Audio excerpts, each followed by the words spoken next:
all you Hollyweirdos. Welcome to a spiritual episode of Hollyweird Paranormal. We're doing a crossover once again with Thanya Mercado of Brujo 101. And on today's episode, we are truly honored to have one hell of a remarkable guest with us, Claudia Marques. Claudia Marques is a wellness coach, a leader of a women's support group, and a near-death experience survivor with an extraordinary story of strength. 8 years ago, she faced an unimaginable loss when her husband tragically passed away in a car accident. But that profound experience set her on a journey, not only of personal healing, but of guiding others through their own challenges. In today's episode, we'll hear how Claudia transformed her pain into purpose, helping women find resilience and hope through wellness and community. And in a beautiful twist, Claudia will share how, through her own connection with the spirit world, her husband has managed to reach out in unexpected ways, even joining us in spirit during the recording of this episode with one hell of a message that actually turned out to be true about Los Dodgers winning a certain little World Series. I mean, it gets really interesting towards the end of this episode with the things that he does. It gets weird. Let's just put it that way. It gets weird, but at the same time, there's a message of love and encouragement. So join us as we dive deep with Claudia Marques and explore the power of healing, hope, and the connection that endure beyond this life. So let's get spiritual, enlightened, and even weird with Brujo 101's Thanya Mercado and our special guest, Claudia Marques.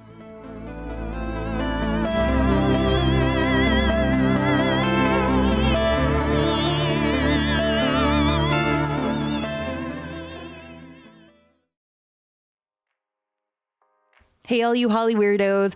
Before we get into this episode, I really wanted to send a major thank you to each and every one of you guys who showed up to our live show on November 3rd at 1984 Vintage and Horror.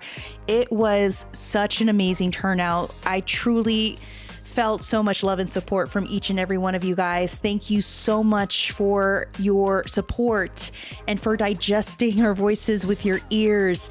And there's many thanks that we definitely want to shout out. First and foremost, a humongous thank you to Christina and David of 1984 Vintage and Horror. Guys, if you ever have an afternoon off, a Saturday or Sunday, and you want to do senora things and go shopping, buy some vintage, get nostalgic with some horror paraphernalia, then you definitely want to go to 1984 Vintage and Horror.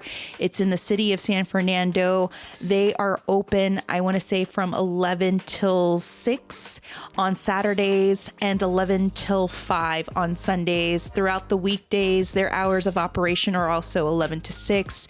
You have to go and just see the store. For those who went to the live show, you know what I'm talking about. It's a really cool store, and it's got some old school vintage threads finds. It's even kind of set up like an old 1980s arcade / your uncle or your Theo's basement filled with some pretty awesome horror VHSs. Like, it's so amazing, and it was a perfect setting for our live show. Another huge thank you to La Horchateria. Oh my God, the churros. Oh my God, Alicio, thank you so much for donating churros to this amazing event. They were so delicious. Guys, if you were there, you know how delicious they were. It was so hard not just to have one. We had several. I could probably sit in a fetal position just chewing on them for many hours. They were so great. So if you're ever once again in the city of San Fernando, you want to go and burn some calories shopping at 1984 Vintage and Horror, and then go and chow down on a pan dulce, a little cafecito, maybe some churros at La Horchateria off of Maclay Avenue. It is so delicious. It's worth the little trip. Trust me. But a big thank you to them. They're amazing. And you have to go check them out. Try them out. The horchata latte, delicioso. Okay. Another huge thank you to Thanya Mercado of Ashe Imports. Thank you so much for all your gifts and your support at this event, along with Tawny Lewis for being a last minute guest. Tawny did a reading at a location called Pioneer Cemetery that we talked about, and she was much obliged to come up and share those readings. Thank you so much, Tawny, along with Cody Furman of Cody Loves Horror. Thank you so much, Cody, for filling in at the last minute. Bryce was doing his actor things, and there was a confusion with his schedule. So, you know, being thespians, the show must go on, and we killed it. We nailed it. So he was there in spirit, even though spirits kind of scare him. But it was a fantastic show, and we are definitely going to be doing more shows with 1984 vintage and horror. Trust me, guys, like the ambience was perfect and the stories were great. And I think I would like to do a ghost story slam hour or two over there. That would be really fun, right? Let us know in the comments, let us know in messages. And once again, thank you to each and every one of you that showed up or couldn't show up but wanted to show up in spirit. Thank you once again. Also, we have some events that we definitely want to promote. If you're in and around the Sacramento area, or you'll be traveling around Gold Country, December 13th through the 15th is the Spirits of Christmas that is presented by Grim Life Entertainment and Paraflix.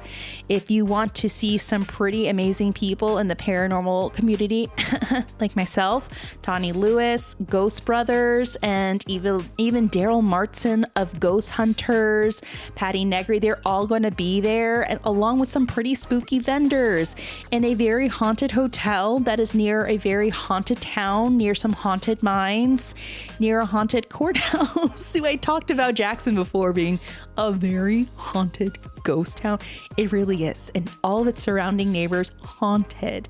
And this is going to be a really cool Christmas getaway, a haunted Christmas getaway. If you want to meet some really cool peeps, go shopping for really haunted things, and even venture throughout a haunted ghost town or two, like this is a really cool place to do it. Once again, it's the Spirits of Christmas in Jackson, California. And if you want to learn more information about this event, then please follow Grim Life LLC on Instagram. You can also travel to grimlifellc.com for more information, tickets, and lodging, of course. And finally, to our Illinois peeps, save the date, June the 12th through the 14th in Chicago, Illinois. It's going to be wild. Why? Because Windy City Paranormal Fest is going to be happening. If you want to learn more about this festival, purchase tickets, start booking your flights, then you definitely want to do so. You want to follow Windy City Parafest on Instagram, and you want to find out more information, purchase tickets, get your hotels and your flights booked, go to windycityparafest.com. That's windycityparafest.com. There will also be a paranormal prom, many vendors, and even some pretty amazing paranormal peeps like ourselves. And trust me, Bryce is going. He's already put that way ahead of time in his calendar. We also are going to be having our friends join us, such as Zachariah the Witch and Tawny Lewis. We'll be also teaming up with our friends from the What's Up Weirdo podcast, Jessica Knappich and her sidekick Toad, along with John E.L. Tenney, and our friends over at the Quite Unusual podcast, along with Adam Berry from Kindred Spirits. Ooh, just when you thought that Halloween ended on October 31st, ha ha ha ha ha ha. Don't make me die from laughter. No, it never does, because it continues, because we still like to summon the spirits throughout November, December, and all throughout the year, don't we? And we like to get haunted during the summer, so we're definitely going to do that at the Windy City Parafest. Another little tidbit, if you have a couple minutes and would love to support our podcast, there are two ways. You can head on over to Apple Podcasts and give us a nice little 5-star rating and a written review. It really does help us indie podcasters out. Or you can head on over to patreon.com/Hollyweird Paranormal. And for as little as $1 or more per month, you can help support the podcast for however many months you wish to support. You can support for 3 months, 4 months, however many months. A little does go a long way, and we are so appreciative of all of you who have supported in the past and still continue to support us. Thank you so much. You'll be given access to our Saturday Night Ghost Club Society podcast, where we share ghost stories from others who have had experiences, because everybody has a ghost story, and we collect them from our neighbors, acquaintances, friends, even, strangers off the street. Everybody has a story, and we collected them and put them in this nice little delicious spooky podcast. We also have behind the scene videos and interviews that you can browse through. So just in case you're getting little Hollyweird withdrawals, there they are in this one little cute Patreon package for you. And if you want to learn more about the podcast, you can head on over to our website at www.hollyweirdparanormal.com, where you can catch up with past episodes, read our bios, and shop at our merch store. Whew, now I need a cafecito and a churro. All right, let's get Hollyweird.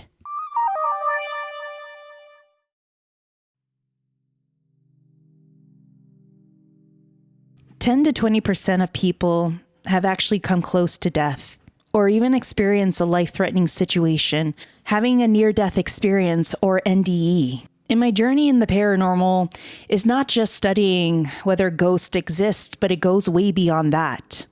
The survival of consciousness, the perseverance and the resilience of consciousness, and what happens to that consciousness after we pass. Does it persist? And where does it go?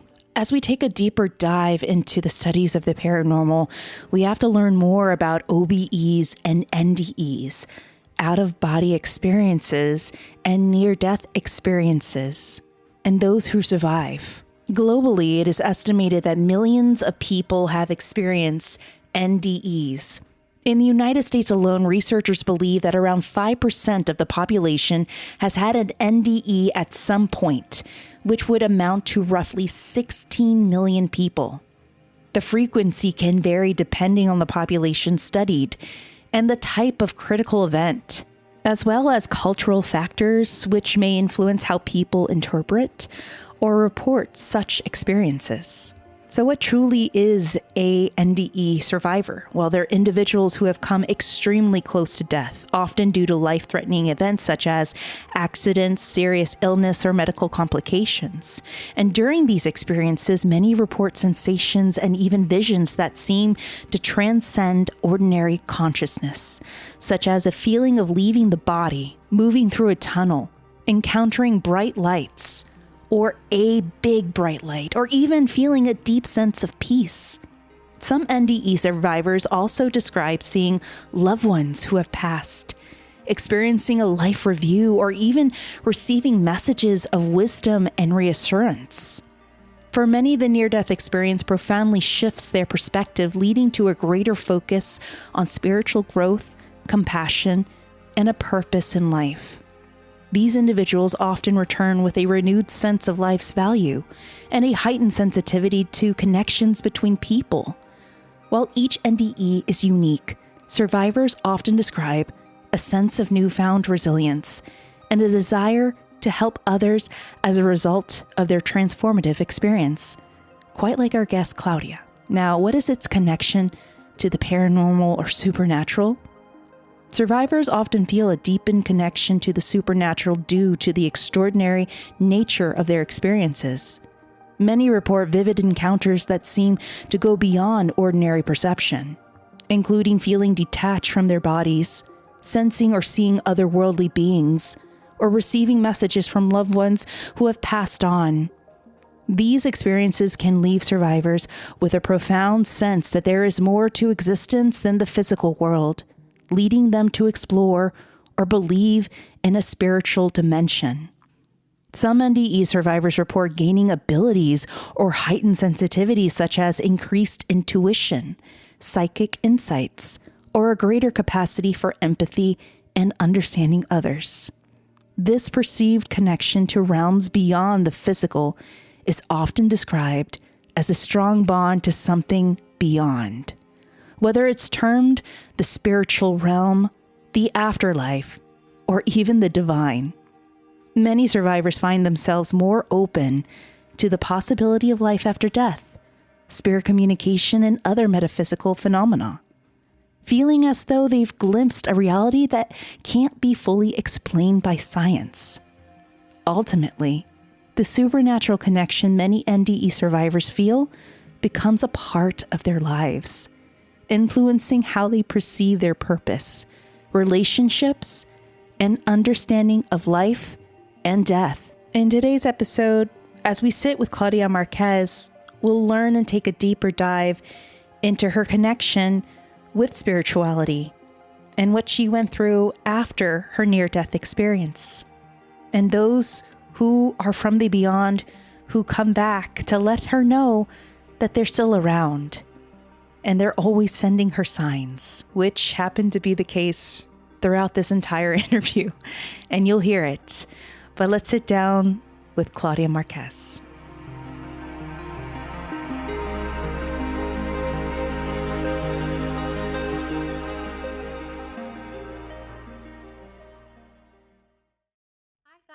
Welcome to another episode of Brujo 101. It's me, Thanya, and my co-host, my amiga, Cami. Hi, Cami.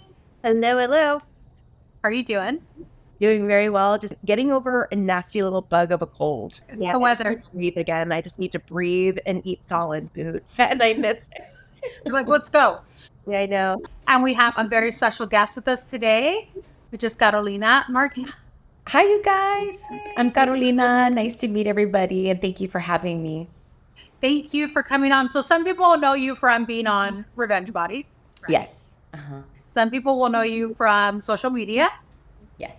So just introduce yourself and tell us, what's up with you. So my name's Carolina Aurora Marquez. I have a women's group called CAM, which is my initials, but it stands for Caring, Accountability, and Mentoring.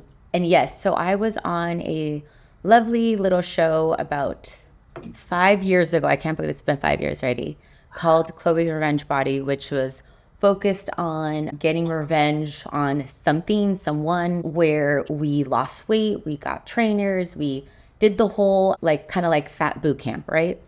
And my story was a little different, which was why they wanted me to be a part of the show, which was they've never had a widow be a part of Revenge Body. And with that, it was them having to figure out my story, how would that fit?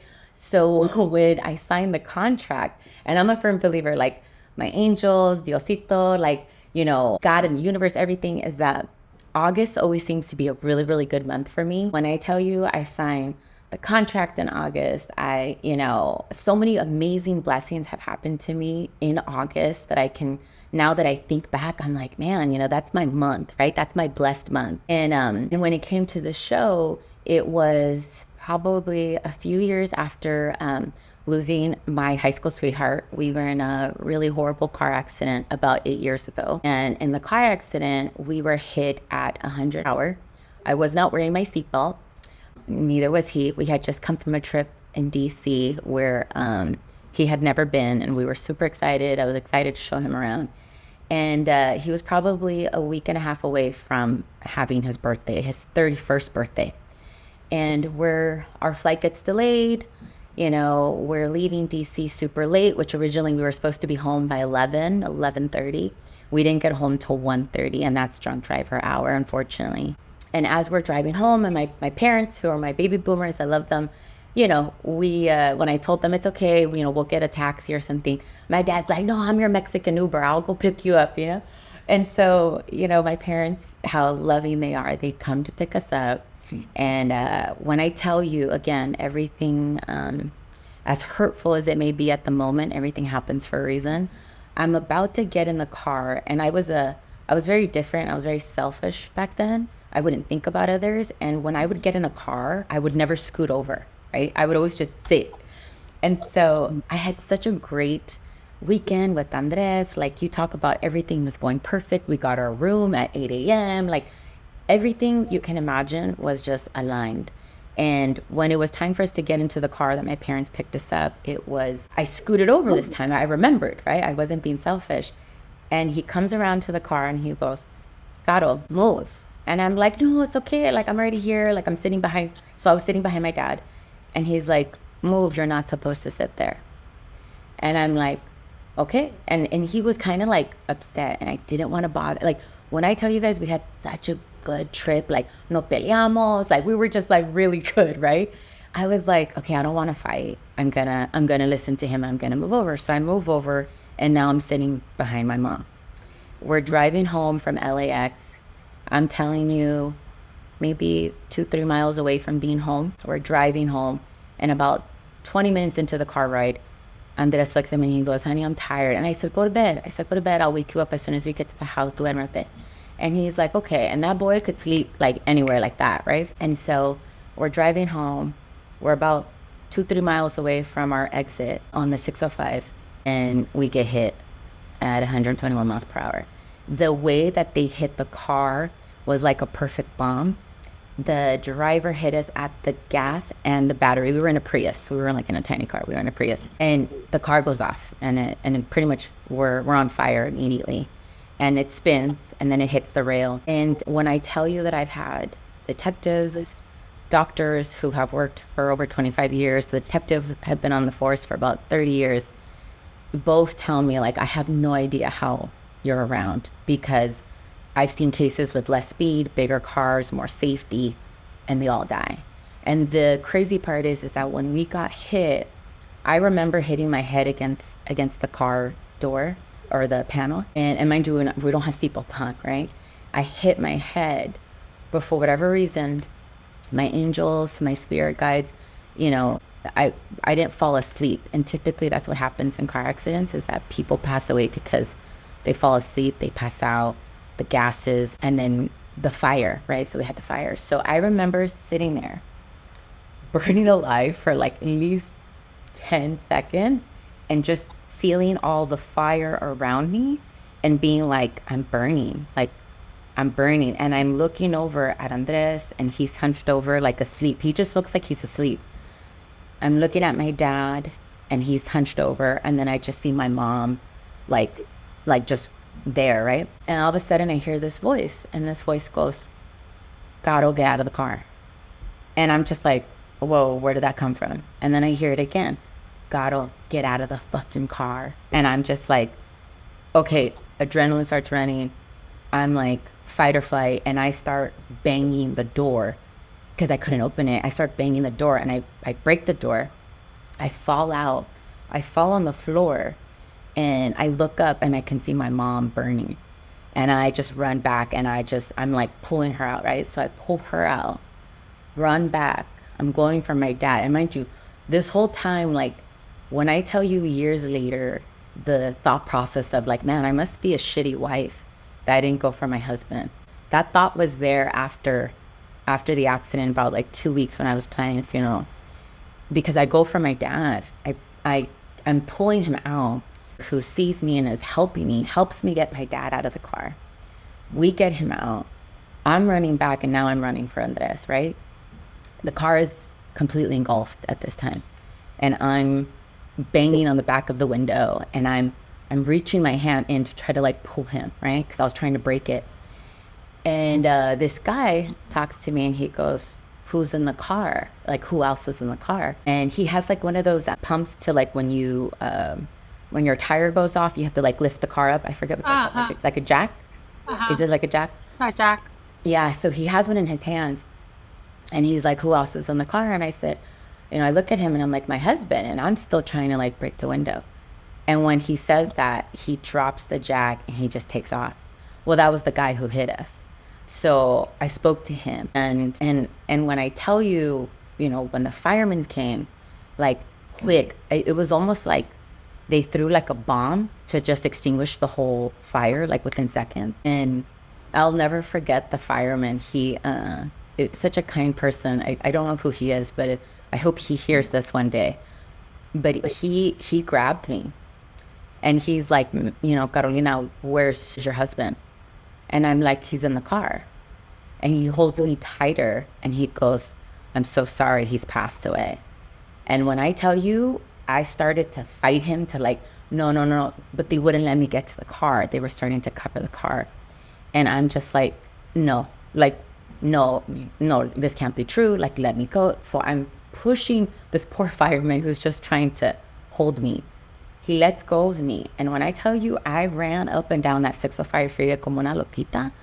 I screamed so hard. I don't think I've ever screamed like that in my life. And I kept saying, no, not my baby, not Andres, not my baby, not my baby. And I think people thought that it was a child. And so now there's the traffic is stopped. Now there's like a group, like a crowd. And so the sad thing, but it's life. People were filming it. So this came on the news the next night, and people could see me running up and down, just broken, right? Just completely broken. So I'm running up and down the freeway for about 5 minutes, just screaming. And then that's when the fireman knew my adrenaline was done. And right when I was about to fall and just like faint, he grabs me and he drags me back to my mom and dad. And when I tell you, my poor parents, well, I'm just so grateful to have them still, but their headspace is just like being in shock, right? And they're starting to ask us questions and my parents can't answer them. And I just take over. Like the Capricorn in me is like, okay, put the feelings aside. And so I end up telling them like, okay, you know, my dad was, he's 60 this and my mom this, and this is our household and this is the number, and so we're put into an ambulance together because they realized that they were like, we can't separate this family. This family has to go together. And we were going to the nearest hospital, which was, I think, Whittier. And again, the connections with everything, you guys. I think it was like Whittier Hospital. And so they take us to the ER. I'm there. And Whittier Hospital is where Andres was born. So the connections of everything. And so I'm going to the hospital there. And as we're in the ambulance, I distinctively remember sitting in the ambulance and being like, looking at my dad and looking at my mom and just assessing them. And I go, my mom's going to be the weakest link. That's who I'm going to have to give the biggest strength to, right? And we get to the emergency. I completely pass out the moment they put me on the stretcher. And the moment I wake up is because my pants melted onto my skin. And they couldn't tell because my jeans were like dark blue. And again, like, I don't blame anybody. So as they're cutting off, they cut the middle of your leg and then they like rip off the jeans, right? So I was out. I wake up because they ripped off like a layer of my skin. And when I tell you I scream, I'm like screaming. And then I scream and I say Andres's name, like, and then I just pass out. And then we were transported, after they stabilized us, they transported us to Irvine burn unit. Typically, so what happens is if you're in a really bad accident and there's burns, they either take you to Irvine or they take you to USC County, right? And so the closest one at the time where we were at was going to be Irvine. So they transport us to Irvine as we're stable. I may get emotional. I'm a chillona now. I have a dream, or I talk to Andres. I'm in my coma. And I tell him, like, I see him, it's all white. And I just walk up to him and he's in his outfit that he had in the car. And I look at him and I go, "You're gone, huh?" And he says, yeah, he smiles. He had a big smile. And he goes, "Yeah." He's like, "But it's okay. You're going to be okay." And I just look at him and I go, I don't know how I'm going to do this. Like, I don't know how I'm going to continue. And he goes, "Don't worry, Caro. You're going to be fine." He's like, "You're good."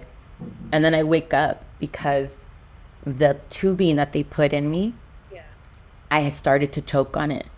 So I wake up and they pull it out. My aunt was praying the rosary next to me. And I look at her and I go, "He's gone." And she's like, "Yeah."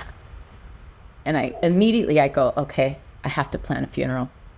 And she's just looking at me like, "You have to heal first." I couldn't walk. I couldn't walk for a week. But when I tell you what the doctors were so amazed by is that my hair got burnt. I had to cut my hair up to here because it got burnt. But when I tell you I don't have scars on my back, I don't have burn scars on my body. The only scar that I have, I don't know if you guys can see this, but it's like right here. That's all I have from the accident.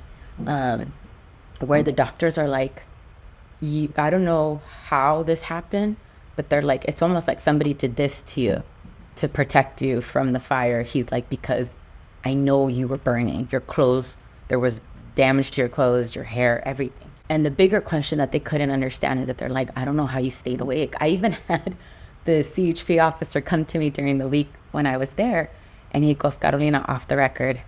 He's like, did you have your seatbelt? And I said, no. And he's like, I can't come up with how you survive this. He's like, I've done tons of, accidents on the freeway. He's like, yours was smaller car, major speed. He's like, and all three of you guys survived. He goes, I'm used to everybody being gone. And I just was like, yeah. I told him, I said, yeah, I get it. And so it's, we're planning the funeral. Everything's going on. My parents, pobrecitos, had to heal, right? They're much older, took them a lot longer. So they were in induced comas. And my poor parents, because I love them so much. But when they woke up, the funeral had already happened. So they felt so guilty and hurt that they're like, what do you mean? Ya pasó? And it's like, I had to move on. I had to keep going. And when I tell you the beautiful dreams that I would have after the accident from Andres, there wasn't one time that I didn't know he wasn't gone. It was always a real conversation. But the days that were really, really hard and I would dream of him, he always gave me hope. He's like, you're good. Vas a estar bien. Like, don't worry. Like, you're going to be okay. Or I would have conversations with him and then I'd look at him and I'd be like, but you're gone. You're gone, huh? And he's like, yeah, but he's like, you're going to be fine. It's just that smile, that energy, it never went away. It was always like, vas a estar bien, Caro. And I'm like, okay, right? And so fast forward as I'm in my journey and Revenge Body comes up. They're like, okay, are you willing to share this? Are you willing to be raw? And they were like, no lashes, no makeup, no nails, no this, no that. And I said, yeah, I completely agree. I think if someone's gonna see me, you have to see all of me, right? The good, the bad, the ugly. But I can't connect with somebody if I'm not raw, if I'm not authentic, if I'm not genuine. And I told him, I said, biggest thing was that Andres always said, I want to be famous. I don't want to be like famous. I want to be like 15 minutes famous, And I was like, what do you mean? I was like, what do you mean by that? And he'd be like, he's like in a music video and, there's people to be like, oh, that's Andres. He wanted to have his moment. Yeah. And then when this happened, I was like, okay, I get to give him his moment, right? And when I did the interviews and everything, I had told him, I said, you know what? I want to show people that bad things happen to good people, but we have a choice, right? We have to choose the light. We have to choose, doing better. We have to choose love to continue, as painful as that is, right? And so I tell the executive producer, and I go, okay, I'm ready to do this, and I want other widows to be okay, and I want others. And I was like, and I get to give Andres's 15 minutes of fame. Everybody wins, right? It's the crazy part is that where I work, a lot of celebrities their kids come here and everything. And I remember before Andres passed away, he was like, you're still going to meet the Kardashians. Like, we look where you work, you're going to meet them. Like, one day you're just going to meet them. So in the episode, when you watch it, it's, I break within the first 5 minutes, not even like 2 minutes. I break because as I'm walking to Chloe to introduce myself, I keep thinking, I'm here because I don't have him. And he always wanted that for me. And so I was like, okay. I was like, I have to give my all. I have to put my best foot forward, and I'm going to do this. And I was already on a healing wellness journey on my own prior to the show. When I tell you, God, the universe, angels, everybody just, things align at the right moment. I had hit a plateau where I couldn't drop anymore by myself. I needed help, right? I needed help on how do I work out in the gym. I had the drive, I had discipline. I just didn't have the tools on what to do. And that's the timing of the show came in. You needed I a learned- Kardashian. I needed a Kardashian, right? Literally. Yeah. And Chloe was so nice. The conversations I had with her before filming. Yeah. Super nice. Like, and the part that sucks is that our episode airing got delayed because of the Tristan drama, you know, and all the drama she got put through. So they pushed us off for like a year. But she truly was communicating like everything that everybody, when you go through a wellness and journey is, you know, you gotta love yourself and it has to come from within. And she truly was doing it and communicating, and it was aligned for sure at the moment.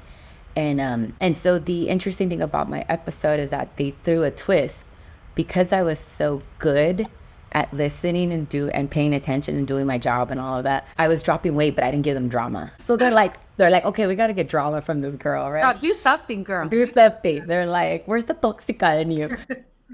And so what ended up happening was they threw in dating. They threw in like, I need to, that I'm going to start to date. And there's a moment that I'm grateful that I'll always have the episode of my parents being a part of it. And I swear to God, I'm such a crybaby, is at the end of the episode, there's a message my dad gives. And I took that with me when it came to dating. And let me tell you, dating was so messy in the beginning because I went from high school sweetheart, that's all I dated, that's all I knew, to an instant single and widow. And man, was I lost when it came to the dating world.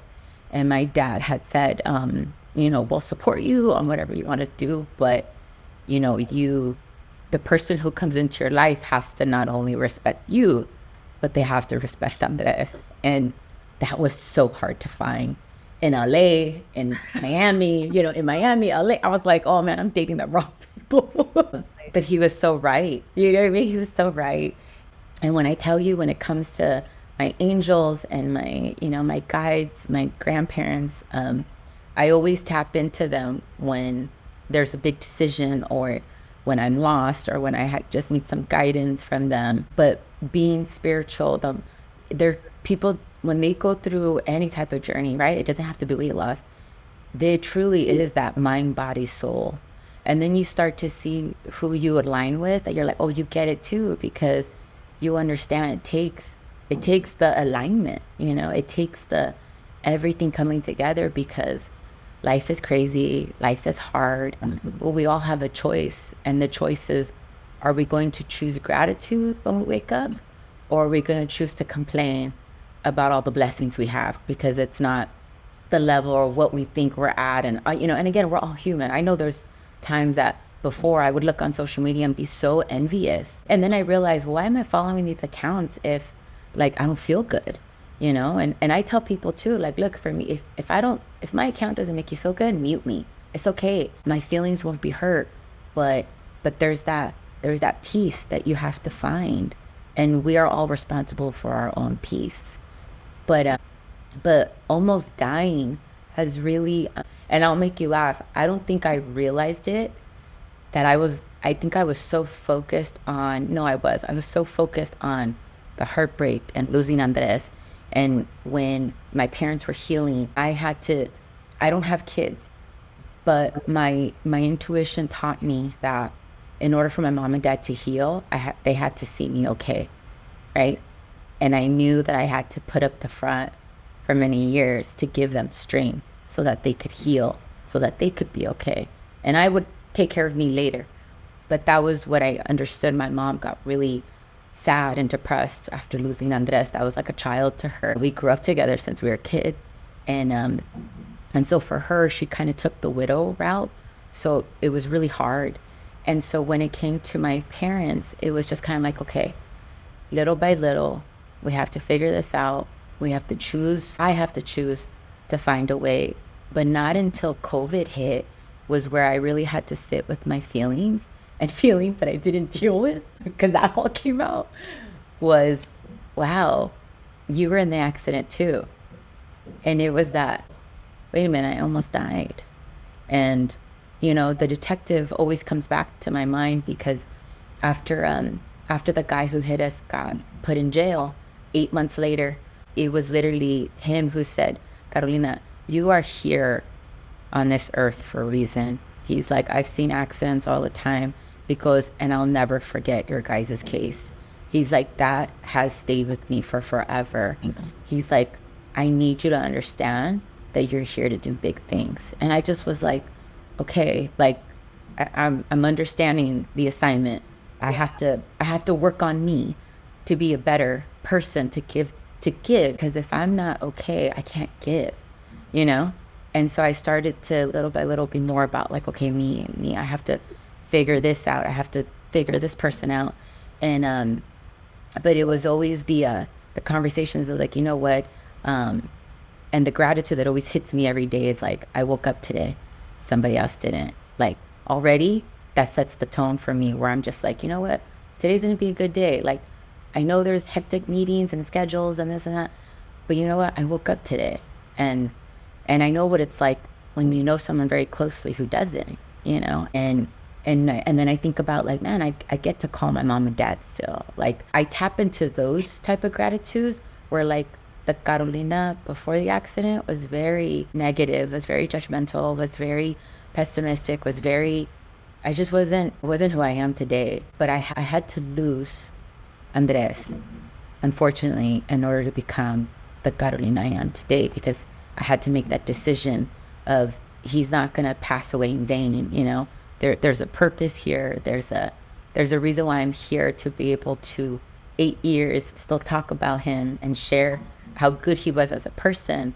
He was my crazy Scorpio, which I will always be like, Scorpios, I love you, but I'm like, a Capricorn can handle you for sure.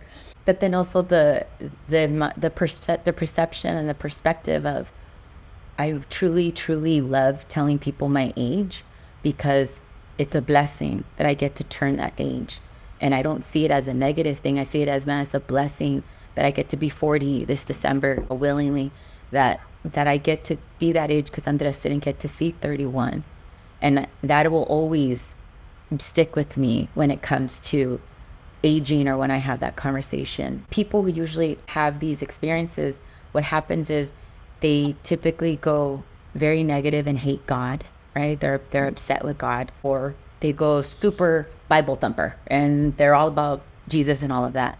And for me, what was really interesting is that I was very in the middle of, I grew up Catholic, I have my foundation, but when I tell you, I started to tap into my spirituality more, and I started to tap into, I'm feeling things, I'm sensing things, I'm seeing all these angel numbers immediately after I woke up from the accident, that they were so in my face, I could not explain what I was feeling, but I knew it was something.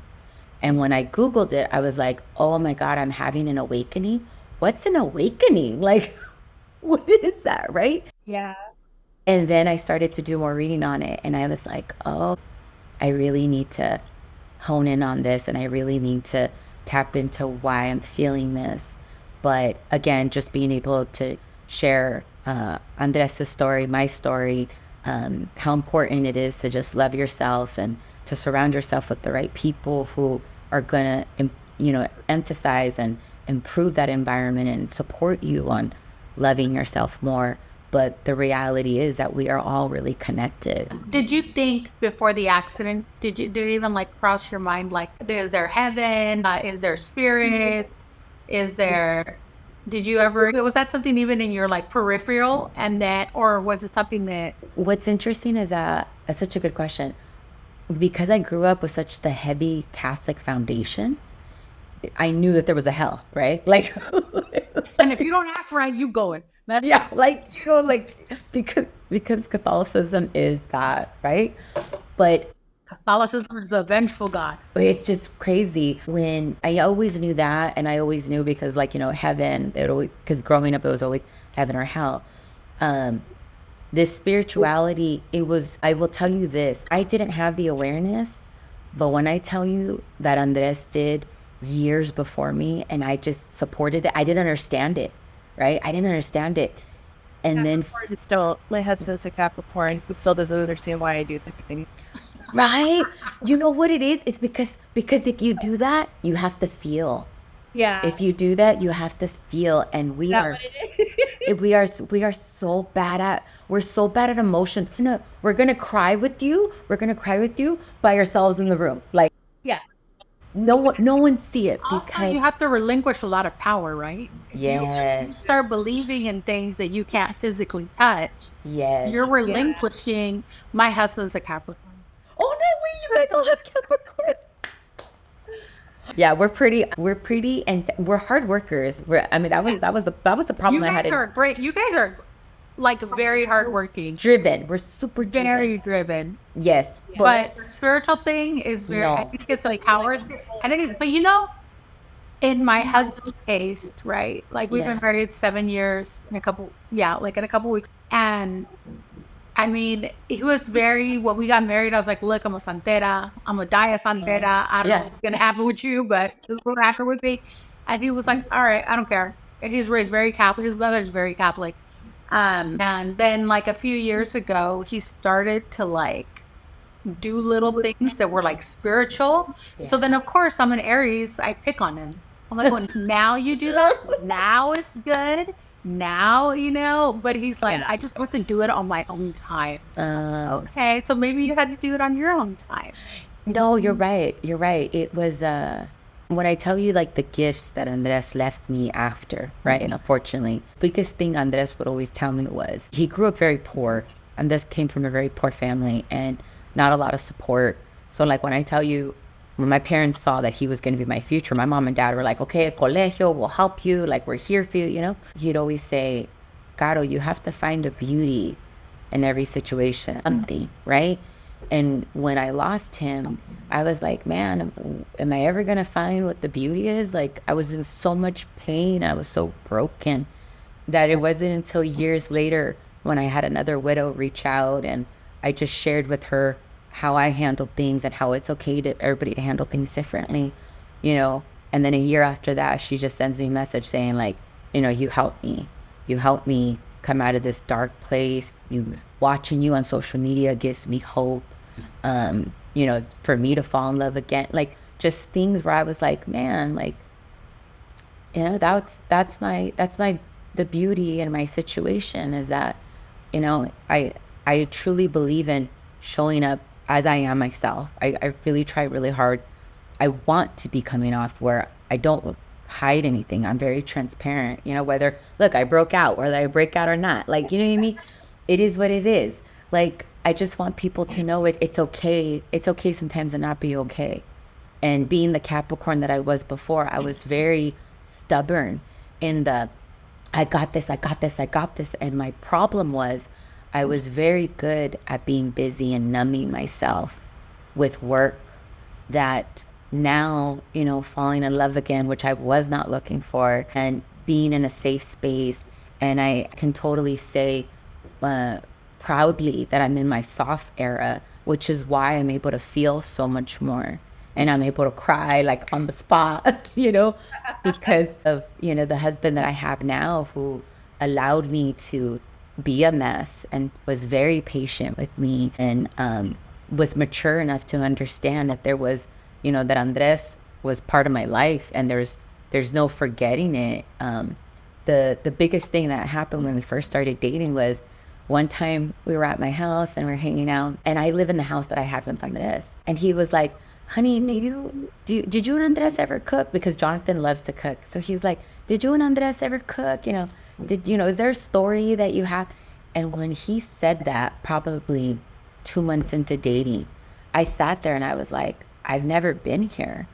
I've never had a man understand that, I am broken, and there is a pain, a grief that I'll always have to deal with, even just dealing with the anniversary a couple of days ago. He was super understanding where he knows me where it's like, let her be, she's gonna crash, let her be, And again, I think that I'm better at like not keeping busy. And when I tell you I crashed so hard on Sunday, especially after the dog that we have as a family dog, Stanley, he passed away. Well, Stanley was a part of the accident. He was in the car. So that's like another piece of our grief of losing Stanley, but also Stanley passed away the day after Andres' anniversary. And So to me, like, again, I'm used to be the person who before the accident would have been like, oh, it's a coincidence. Oh, and now I'm like, no, this is all connected, and I embrace it. I feel it. I allow myself to feel more. I'm okay if I cry because it's just leftover grief.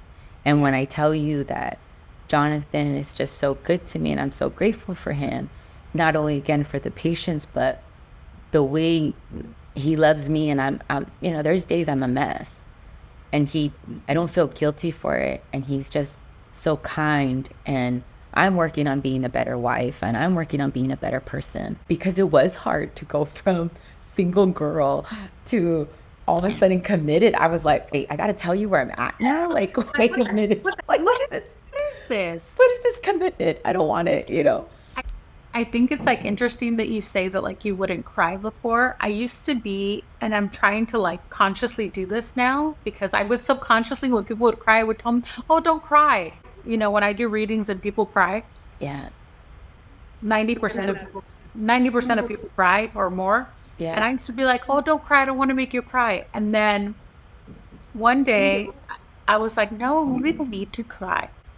I just read somebody this morning and they were crying. And I was like, my instinct is to say, don't cry. I was like, duh.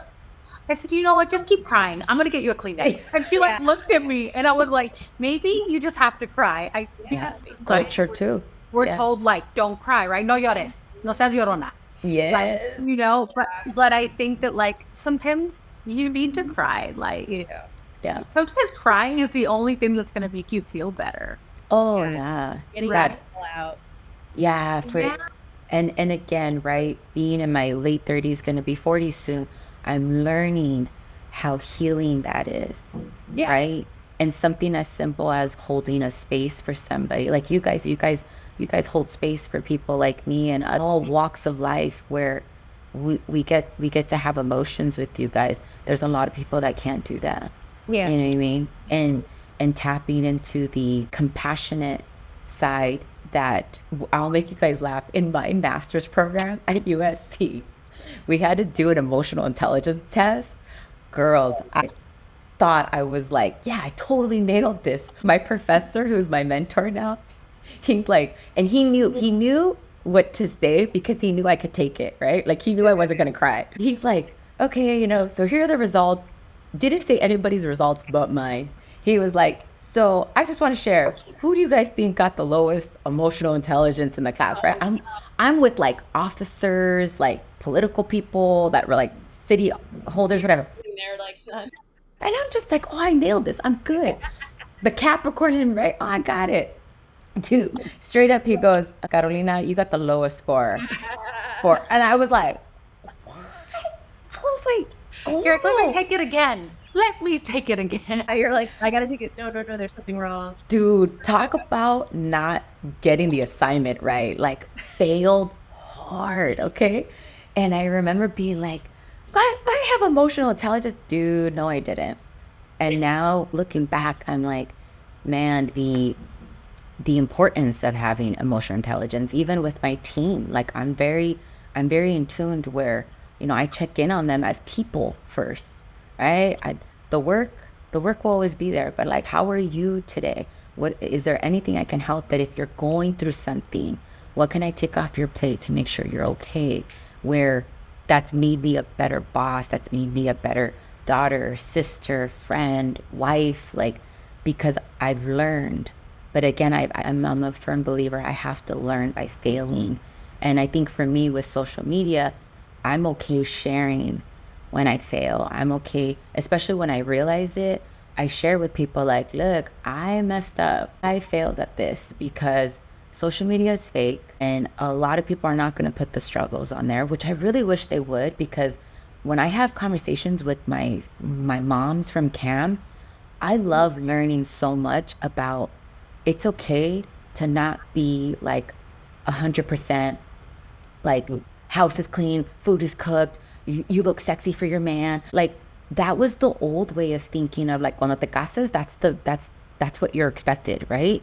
And I love that these conversations are happening about postpartum, about how it's okay to not be okay, how it's okay sometimes to not clean the dishes every day if you can't, right? Because we're dealing with so much. And as women, we have so much on our plate. We do. And then culturally, Latinas, like everything, it's like we have a lot. And then you got to take care of yourself. And then you got, you got to pour into you. Take care of yourself. And that always it's the thing that happens. Totally. So I have to act like you're talking and everything is making so much sense, Carolina. I don't mean to cut you off, but no. You were one of the best examples of NDEs, near-death experiences. The one thing I have to ask you, because you check off every single box, your shift in priorities, you're checked. Decrease of fear of death. Do you still have a fear of death? Is the biggest question I have for you, because I know that is something that is always brought up in a lot of these cases. Like, is there going to be a time where you're like, I don't know if I'm going to go right now, or if if I'm going to continue this life in fear? Like, where's your mindset with that? So that's such a good question. I don't think anybody's ever asked me where I was at after the accident. So a week after I got out of the hospital, I had to go get Andres's car. I was on the freeway that we had the accident on within like 2 weeks. There was no fear because my headspace was, I've lost everything. I'm at the bottom. I'm at the bottom. I'm okay. Like, no me duele. But I will say for me, myself, I'm at peace because I really do focus on telling my friends, I really do focus on telling everybody I love them every day. And I'm very intentional with sharing, because when I tell you the true blessing I had with losing Andres was, man, I told him every day how much I loved him. Like, I told him that when I lost him, I knew he knew how much I loved him. And to me, that was like the most important thing, after meeting a bunch of widows who would say that they fought, that they told them off, y se murieron. Like, it's hard. And I was blessed to not have that regret. So now, myself, I'm okay. I'm at peace because I still share how much I love my loved ones. I will say and I've never said this out loud, where it has shifted is I worry more about my parents. Yeah. And I worry more because now that I've allowed myself to fall in love again, that was where I was self-sabotaging a lot, because now I have the possibility of losing my husband again. And it doesn't scare me. It hurts me more than scares me. I know it's something, and I'll make you guys laugh. Jonathan is so bad. He's always like, honey, he's like, because my therapist one time was like, hey, you need to be all in, because you're this 1 foot in, 1 foot out. That's not healthy. You're self-sabotaging. And so obviously I have a conversation with him, and he's like, well, yeah, we're 10 years difference. Like, it's probably going to happen, but it's okay. It's okay. And I'm like, Jonathan, don't say that. And he's like, dang. He's like, would you get married again? He's like, third time's a charm. And I'm like, God, I can't with you. I was like, I can't. Like, when I tell you, he makes me laugh. Like, yeah. But I need that, right? You do. The men I notice, like, in your life, they make you laugh. Like, they're goofballs, like, especially when you talk about Andres. He's like, it's cool, babe. It's like, look at the clothes I'm wearing. Right now. Literally. Shadow in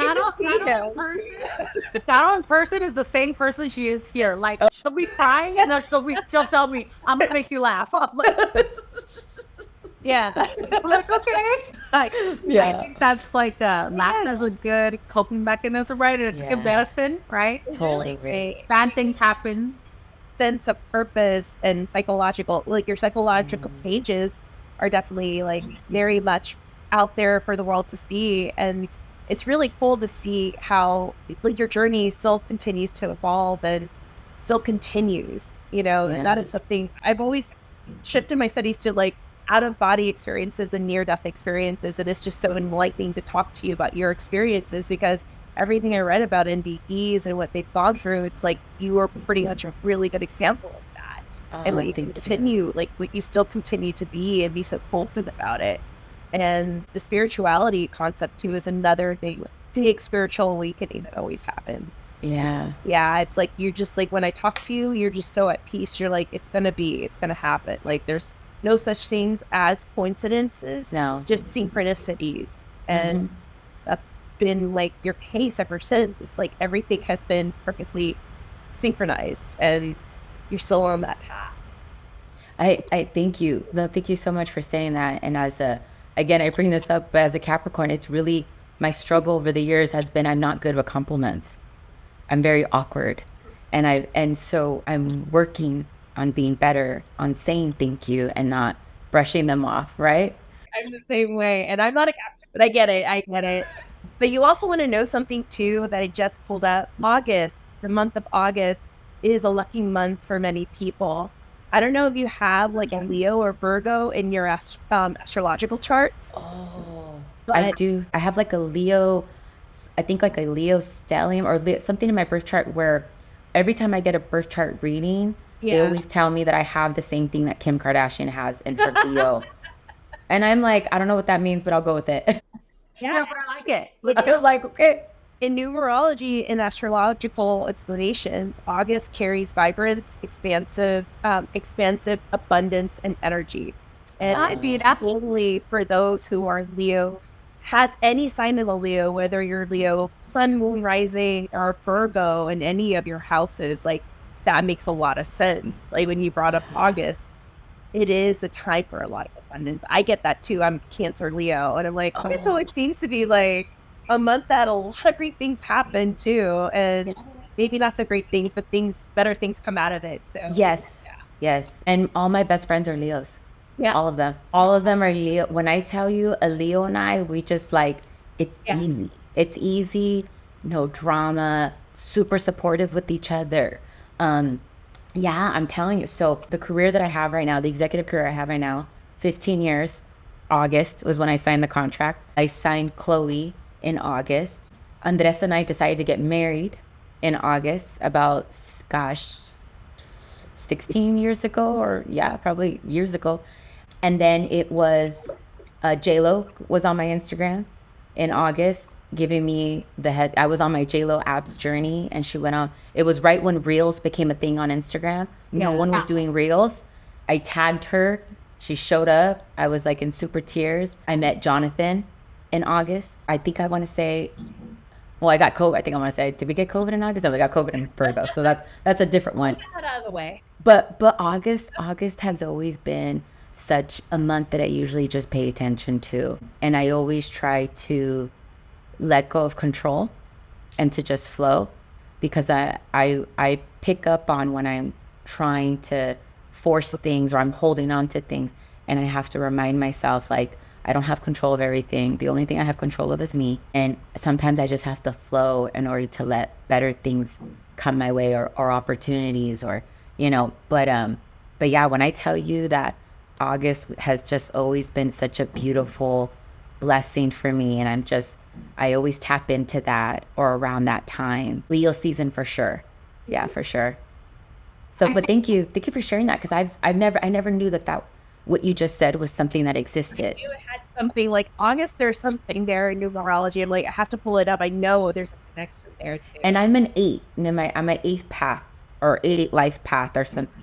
That's another good. It's good to be 8. People think it's lucky number 7, but I've always been told it's 8, and I also have an 8th path too. No way. So yeah, it's like I'm like, I'm not number 7. They're like, no, you don't understand. Like 8's a really good thing. It's a good number. Yeah. So I was like, okay, You're all take like, I'll take that. I'll take it. Just Yeah. being a line of fine. So yeah, I totally do. I think it's interesting you said that you didn't like become like, because people go through loss and they become either very bitter, like you said, with God, or go into spirituality. And I think there's like a fallacy where people think if you're spiritual already, you don't become bitter with God and or whatever you believe in. And I think that losing someone tragically is such a hit to every system. Yeah. That even if you already had a foundation of faith, whatever it was, right? Like Catholicism, whatever, it's very easy to be like, well, but this is the worst thing in my life. So if there's God, how's this even happening to me? You know what I mean? Like, Yeah. I experienced that when my best friend died in a car accident. I'm sorry. And I was already, thank you, I was already a santera. I was ready. And I went to Cuba like right away after she died. And I remember that I was sitting with an oba, which is like our master of ceremony. And I had Saint probably for like 10 years then. And he was like, well, things happen. I turned around and I said, I'm be honest with you. I don't know what's going to happen with me in this religion. Because how did you guys not tell me this? And I was like pissed. I was like, how did I get readings. I have a Orisha. I'm psychic. I didn't see that one coming. Like, come on. Like, how do you not tell me this? I just saw you. And this happened to me. And he was like, he's passed away now too. And he turned around and he told me something I'm never going to forget. He told me, and if I would have told you, what would you have done? Oh, yeah. And I was like, I don't know. And he's like, but you don't control this. I would have told you, and what would you have done?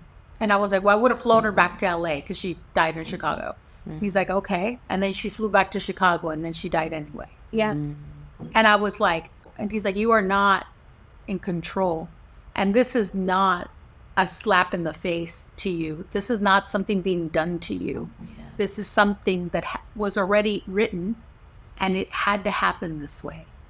And he was like, you can be upset. You can even turn your back on Orisha, but they're not punishing you. This is not a punishment. This is life. And there's a lesson in this. And if you don't get out of yourself and learn the lesson that is bigger than what you're perceiving, then her dying is in vain. What is the lesson? And I was like, shit, there is a lesson in this, right? And I think the lesson is very similar to what you said. I totally agree with you. I think you have to tell the people that you love them every day. And I think you have to be good in your waking life. I see a lot of people, I read a lot of people. And I see a lot of people come to me with regret. And they'll be like, I want to take mariachi to my mom. We always fought. I want to take her $10,000 worth of flowers. I want to do that. Which you can do whatever you like. But it's not going to give you what you need. Because in the waking life that she had or he had, you weren't giving in that moment. Yeah. So I agree with you. I think that the people who you love and you're even the friendships you try to cultivate, it's like, I think you have to be so present in that moment, right? Yeah. Because you don't want to turn around and be like, man, I should have called Tammy today. Now I'm not gonna be able to call whoever, right? Like I should have did this, I should have did that, and I think that it's just so important spiritually to try to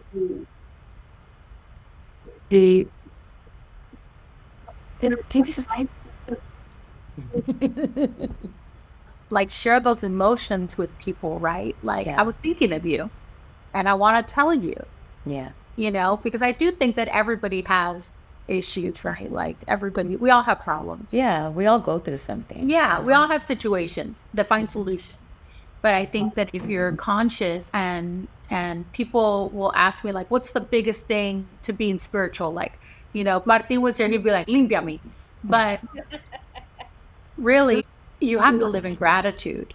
I feel like and I feel like it's so beautiful. Like I know you, so I hear you. I know your story, and I wanted Tammy and everybody, who listens to the podcast to hear your story. But really, like, Caro has said the same thing since the first time we met. Like it doesn't change. Like I am living my life kind of like a tribute to this person who I love. Right. And I think it's like so beautiful the way that you do it. And I think of course I follow you.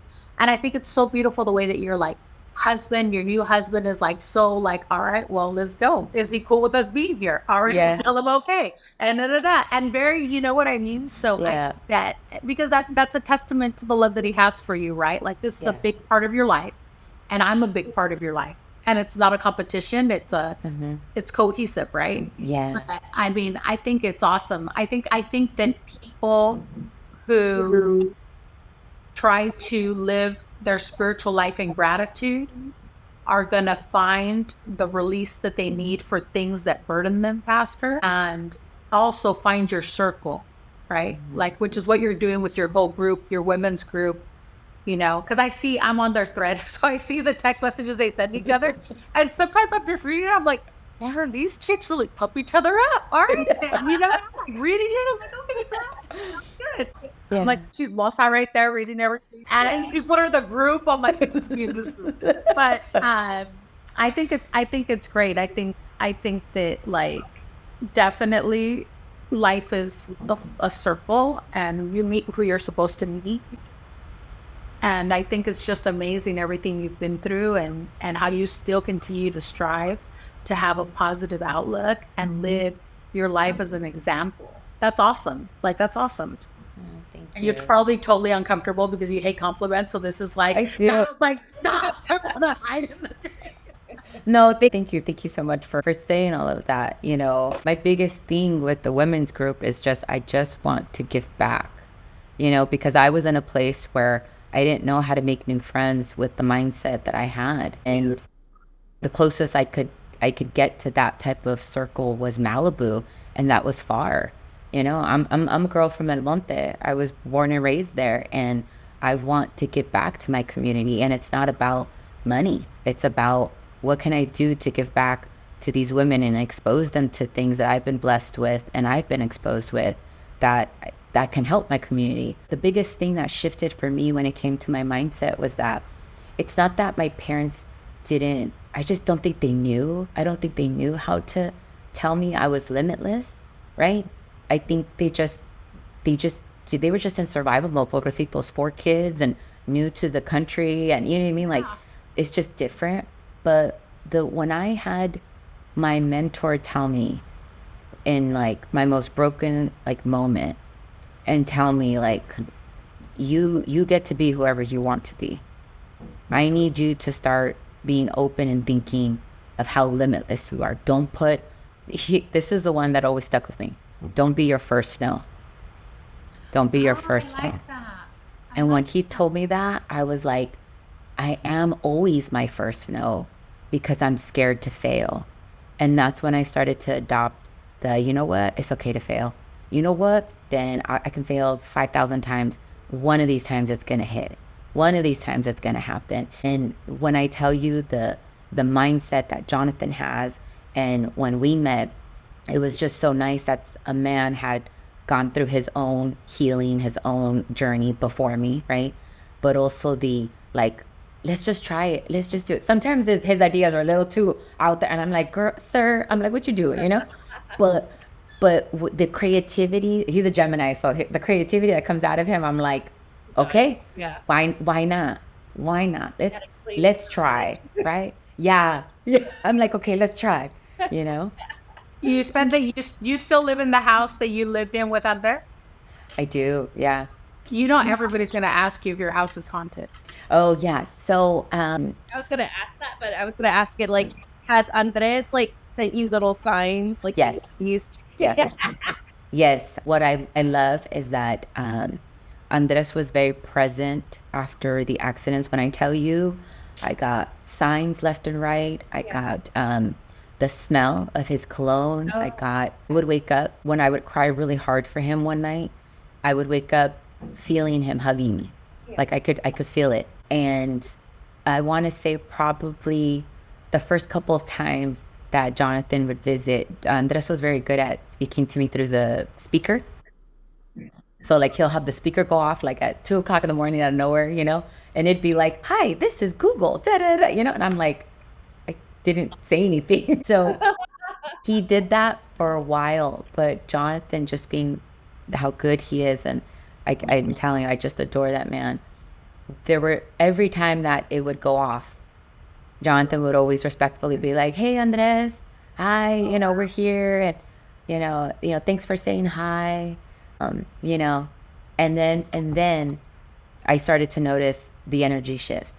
He started to leave because he saw that Jonathan was there, you know. Yeah, he's like, yeah, you're good. You know, my biggest promise to him when I laid him to rest, as broken as I was, I told him, you know, I promise you, I'm gonna give you a good show.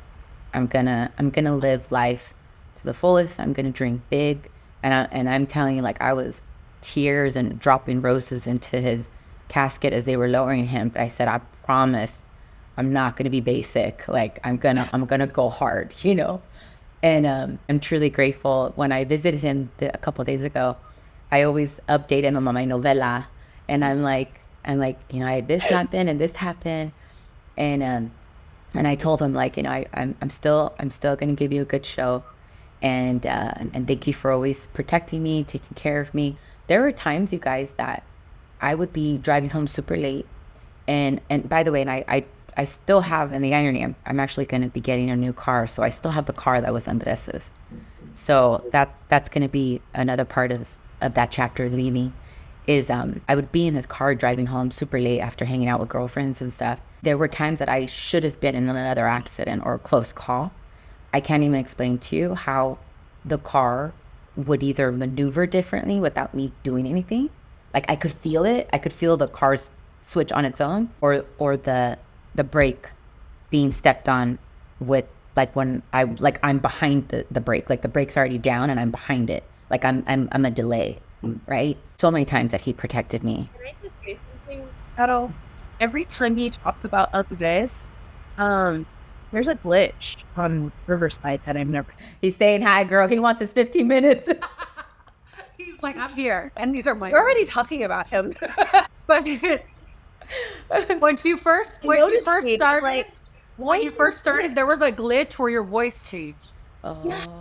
And I was like, what is that? And I just let you keep going, and then it happened again. I'm like, okay. But you know, I live in like it. I'm like, every time I notice that. I don't know if you can hear it, but when you start talking, my door, you know, Gato, that sliding door. Yeah. It has been going back and but hard. That's what that door. And I'm like, Oh. and I look now. I'm talking and it's done. Oh. But you start talking and it starts hitting back and forth, and I'm like, my girl, ladies, he's a jokester. He was a jokester, man. I'm like, jugaba. I mean, I'm like, okay, sir. You're like, okay. No, yeah. So he definitely does. I also have recently lost 2 uncles, unfortunately, and a tia who was a nun. When I tell you the moments that I've had of really being super broken, and I reach out to them and I pray to them, and you know, and I'll ask for help and guidance. The beauty of being vulnerable and just letting go of control, and then having them come and speak to me in a way where, so for example, I was thinking about my tia Yolanda today, and she died from cancer, ovarian cancer, unfortunately, and she was a nun, and she was very, actually, I think she was very psychic, which is why she went into the convent. And so what ended up happening is I was thinking about her this morning on my drive over to work, and I had to stop by Ralph's, and I see 2 little mojitas going, and I was like, tia, I see you. You know, like, I see you, tia. Like, thank you. I needed that. And I always love to communicate to them. And definitely I used to feel like a bother, or like I would bother them if I asked for help. And I've learned to tap into, it's okay to ask for help. I'm telling you, the fact that I can even verbalize that it's okay when I'm not okay, because I had to put up the front for so many years that I was okay, because I needed to allow my family to heal. So now that you know, my parents and I, every year at the anniversary, we'll have like a therapy session amongst each other, and they learn more and more new things, because they're like, dang, Gato, you didn't tell us this, or, you know, you didn't tell us anything, girl. They're like, what? They're like, ¿qué pasó? And it was just because I knew I was strong enough to sacrifice myself for a couple of years in order for them. I needed them to heal. They were a different type of broken, and I needed them to be okay. And so, you know, my parents and I, we've trauma bonded, so we're very close. And again, it's possibly to be like, what do you guys need today? You know, ¿qué necesitan? You know, do you want me to bring you Starbucks? Or, you know, okay, I'm going to go visit. What can I do for you guys? Just because they've done so much for my family and I, that I just want to give so much more back to them. As I have them, the Dodgers, today the Dodgers are going to play. Yay, Dodgers. Yay. and I'm gonna go see them, right? I'm gonna have that experience of that game. I always think about that, like I get to see this game with them. I get to make these memories with them. So I guess you can say, being more into my soft era, I'm very, very much more intentional with what I do. Where the Carolina that was numbing was just trying to get through life every day, you know? I have one more important question, maybe not directly to you, Caro, but Andres, if you're here, can you glitch the screen? Oh my God! That is crazy. Did you see it? Yeah. I didn't see it on my end. Donna, we're gonna send you the clip. It goes right. It's only on Tammy's screen because her screen is, we're all on the Zoom call. That was Andres, I know you're gonna. Andres, I know you knew the question was gonna ask you. Are the Dodgers are gonna win? You know this, man. I know you know that. I think that was the conversation. He's like, I already know the question. Yes, they're gonna win. Yes, right. He's like, yes, girl, yes. Let's hope. So can we quickly talk about that? You know that Fernando is totally doing all of this, right? Because I was listening to Earl Hershiser the other day, and he mentioned that the nickname that they had for Fernando in the locker room was Freddy. And Freddy is doing all the magic right now. They called him Freddy? And because they couldn't see Fernando, they're a bunch of white guys. We'll see. We'll see. It's so, you know what I mean? So to me, I was like, man, all these connections, all these, and again, for the fact that the Dodgers are in the World Series against the New York Yankees, that hasn't happened since Fernando did that 31 years ago. So like 88, or is it the 88? Let's pre-88. Yeah, that's the whole thing. So it's like, so you talk about the energies and, what I'm like, okay, Fernando, like, I know you got our back. All of LA is praying for you, and we're praying for the Dodgers, and we're confident. We know that they got it. Yeah. It's just, you know what I mean? I like how everybody becomes spiritual and starts lighting candles at the Dodgers. Like, Seriously. They got the woo stuff going on for the Dodgers. Like, yeah, Dodger woo, They became spiritual now they believe. That's so true. I know, and I was God. And when he came out, I was like, I cried. I was like, yes, this is our moment right now. This is our moment. Tabby, who's originally from New Orleans. I know. I'm originally from, because we don't have a baseball team in New Orleans. Yeah. And I lived in Houston, but when I had relatives that lived in San Francisco, and they were the ones that introduced me to 49ers and Dodgers. So they made me appreciate Darryl Strawberry when he was from the time. Look, I know, man. You were meant to live in LA. I always had it in my blood. I was meant to live in California and somewhere. But I had some really good cousins that taught me about sports. They're like, no, but it has to be California. So we gotta see by the time I throw this one up, it'll be like what happened. So it's true. I can't wait. But Garo, where can they find you? Yeah, so on Instagram, it's Carilola4. So it's CARILOLA, the number 4. And then you can find my women's group in the bio there. Only because when I tell people Cam's women's group, sometimes they just get lost. So I'm always like, just go to that one and then you could see the link there. But yes, it's social media, TikTok, Carilola44, I think I want to say. I just want to give back as much as I can. My goal is to, speak to corporate companies so that I can bring that money back to the women that I can give back to. You know what I mean? So that's always been my goal for me. And I understand being patient because good things take time. So little by little, just wanting to share kindness and share the positivity. And I'm gonna add in the notes for the episode, I'll tag on your account. Yeah, we'll definitely tag all your accounts. And then Tammy, where can they find you? Of course, you guys can find me at Hollyweird Paranormal. I have a podcast, and obviously I'll be posting this episode on the podcast with all the information because of all the stuff that is happening. And I mean, this was such a fantastic conversation with you, Carolina, and your journey. And I would say, would you say, to end it, would you say that this is a reawakening or a rebirth? What do you like to end that with? You know what? where I'm at in life right now is definitely a rebirth, a better version of Carolina, but I anticipate having many more rebirths in my life. I don't know that there's so much more growth because I know there's so much more I need to learn. So I'm excited to see what life has to offer and how beautiful it can be as long as we just give back and share love, you know? Thank you guys. Thank you guys for having me. Very welcome. Thank you, Andres. Thank you. All right, thanks, Andres. You guys can find me at Thanya or you can also add Brujo 101. We will be doing more episodes. If you guys, probably with Martin, Didi, Tammy, if you have any ideas for guests on our podcast, let us know. And have a blessed day, guys. Thank you. Thank you.